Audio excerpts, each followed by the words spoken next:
Hello dear students, good morning to all. Today is the lecture number 10 for class 11.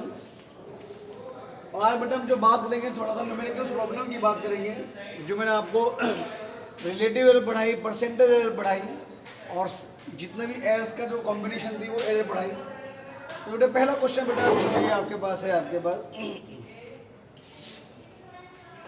मान लीजिए बेटा आपके पास दो रेजिस्टेंस है, एक R1 की वैल्यू जो है वो 100 प्लस माइनस 3 ओम है और एक दूसरे रेजिस्टेंस की वैल्यू आपके पास 200 प्लस माइनस 4 ओम है। वो जो कनेक्टेड हुए they are connected in series, वो सीरीज में कनेक्टेड है। Find equivalent resistance. तो बेटा आपको इसका इक्विवेलेंट रेजिस्टेंस निकालना है। तो बेटा जो R1 है इसके अंदर जो मेजर्ड वैल्यू है वो आपके पास 100 ओम का है और जो एब्सोल्यूट एरर है R1 के मेजरमेंट में वो 3 ओम है।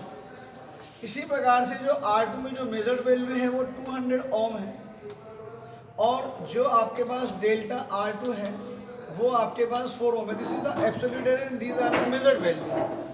तो जो सीरीज में होता है वो RS is equal to R1 plus R2 होता है।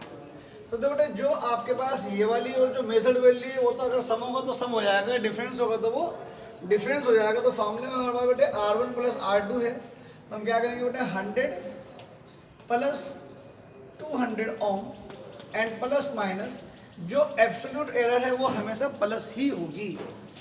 सो 3 plus 4 is equal to 300 plus minus 7 ohm is your answer. This is the equivalent resistance for the series combination of two resistance. अगला क्वेश्चन देखते हैं।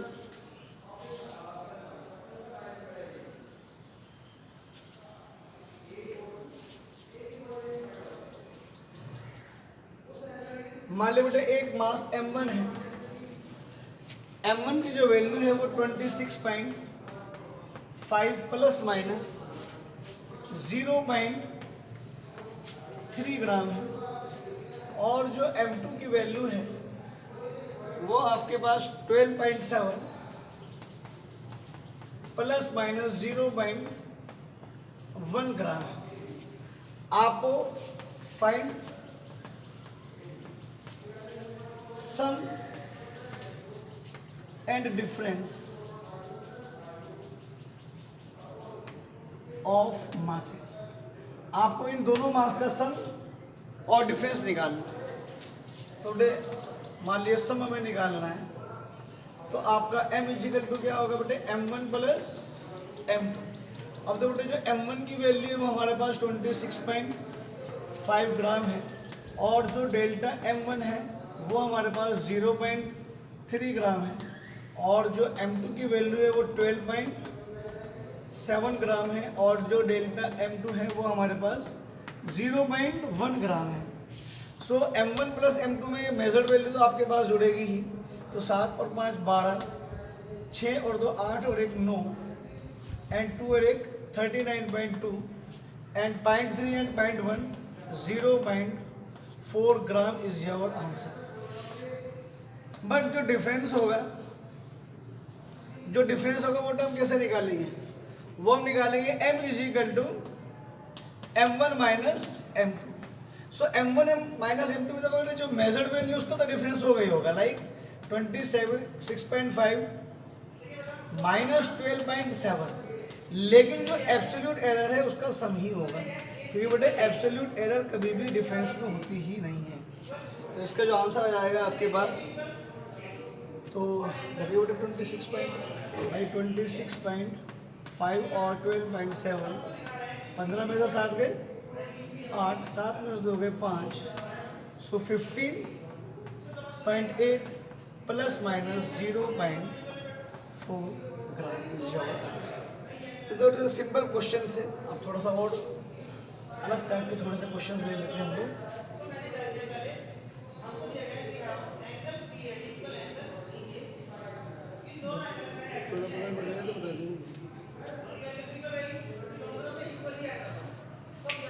Today question है आपके पास, NCERT का question है।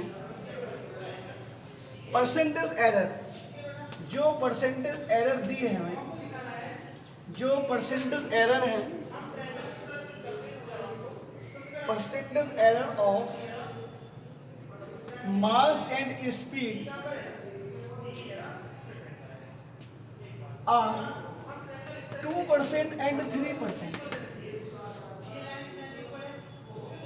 respectively.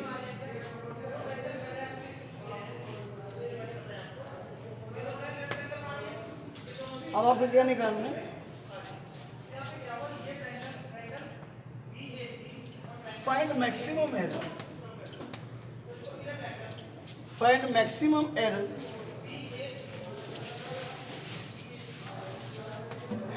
For kinetic energy.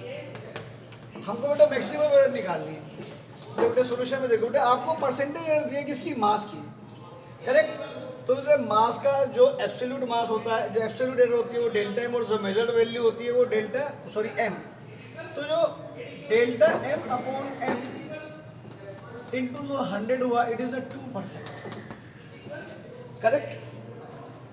And जो speed को हम वी से शो करते हैं, v delta v upon v into 100 इसी का 3%।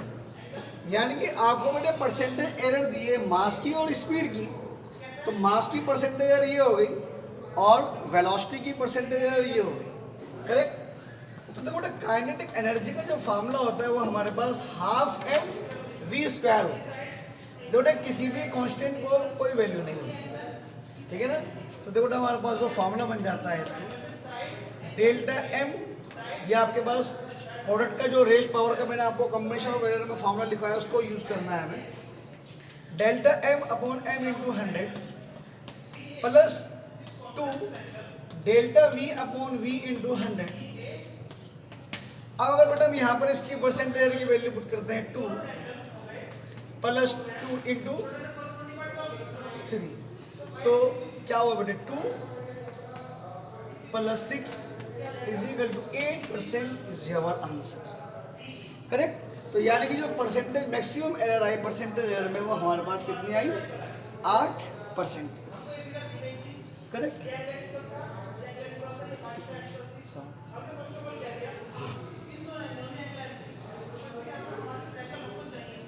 अब एक क्वेश्चन और करवाते हैं आपको, अच्छा क्वेश्चन है।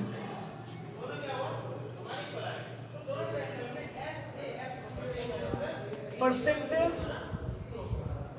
Error of A, B, C and D are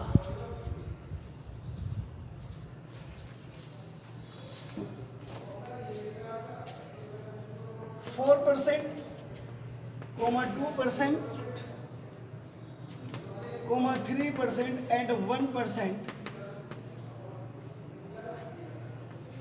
respectively, correct. हमारे पास जो परसेंटेज बेटे ए बी सी और डी की ये हैं, ठीक है ना। एक physical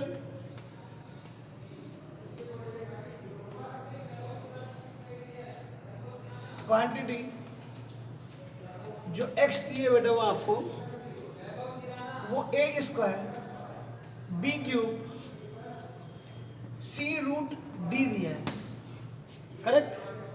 calculate percentage error, find percentage error इन एक्स। तो देखो मैं परसेंटेज एरर निकालनी है इसके अंदर एक्स में। तो देखो जो हमें गिवन है वो क्या है? Percentage error A B C की और डी के में दे रखी है। तो बेटे परसेंटेज एरर जो ए की होगी बताओ बेटे, वो आपके पास 2% comma delta B upon B into 100 is equal to 2%, delta C upon C into 100 is equal to 3%, और delta D upon D into 100 is equal to 1% वो है नहीं। अब बेटा आपको जो x दिया है वो हमें ए square B cube C root D दिया है। तो बताओ बेटे इसको मैं ए स्क्वायर बी क्यूब c की पावर -1 और d की पावर -1/2 अपॉन लिख सकता हूँ, नहीं लिख सकता हूँ? तो अगर अब बेटे वो हम जो आपको प्रोडक्ट का जो पावर वाला जो कॉम्बिनेशन ऑफ एरर का फॉर्मूला है उसको हम अप्लाई करते हैं। तो परसेंटेज एरर हमें निकालनी है बेटे एक्स की। सो बताओ बेटे delta X upon X into 100 जो होगा वो percentage error in the measurement of X हुआ या नहीं हुआ? So this is the 2 into delta A upon A into 100 plus 3 delta B upon B into 100 plus delta C upon C into 100 plus 1/2 delta D upon D into 100।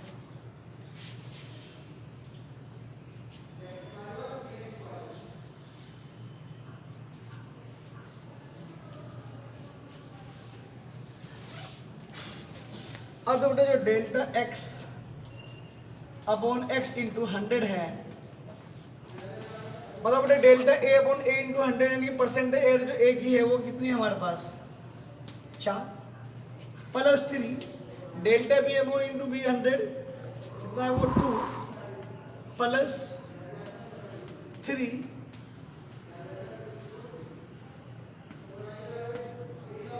Plus 1/2 and 1 correct. So delta x upon x into 100 is equal to 2 2 चौक 8 2 4 जा 8 plus 6 plus 3 and 0.5। 8 और 6 14 और 3 17.5 is the answer। 17.5% is your answer।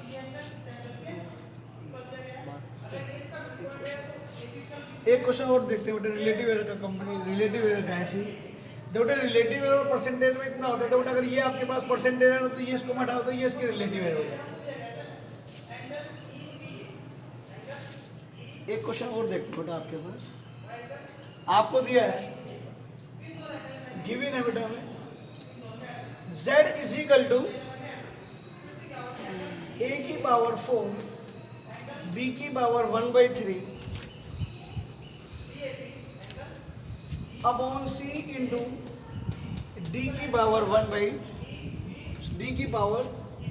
3/2। Find relative